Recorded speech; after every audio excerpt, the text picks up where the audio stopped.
It's been 39 days since the search for two alpine climbers from Utah was called off. Kyle Dempster and Scott Adamson were trying to conquer a Pakistani peak that had never been summited. Sport of alpine climbing can be extremely dangerous, even deadly, as one Utah doctor knows personally. Kathy Aiken has her story. Risk it's synonymous with life. The life of an alpine climber is risky, a journey Kyle Dempster knew well. On that journey, you go through the feeling of fear and to an eventual outcome. Super cool. Dempster made those comments a little more than a year ago, just before he and fellow alpinist Scott Adamson attempted to climb the north face of a 23,000-foot mountain called Ogre 2 in Pakistan. Kyle was one of the most internationally known rock climbers. It had never been done before, and the outcome last year was nearly fatal. Both men survived falls of several hundred feet.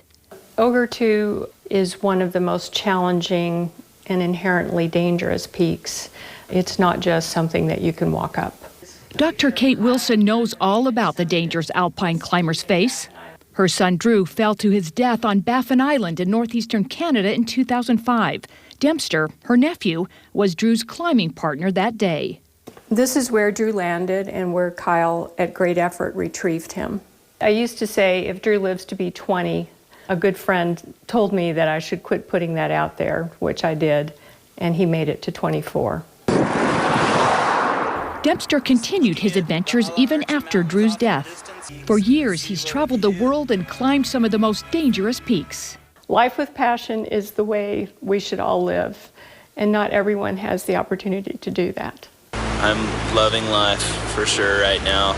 If your child is passionate about something, provide them with the tools to do it safely.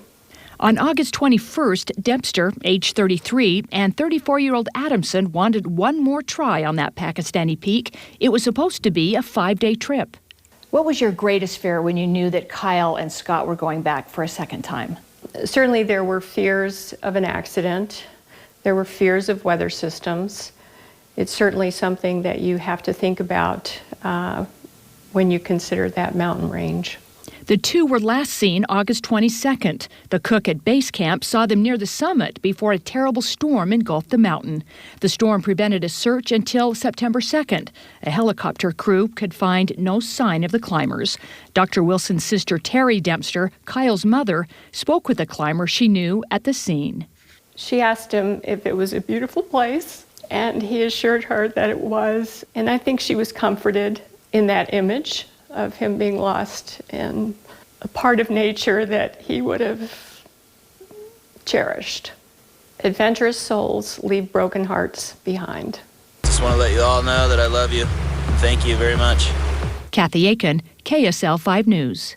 Kathy, thank you.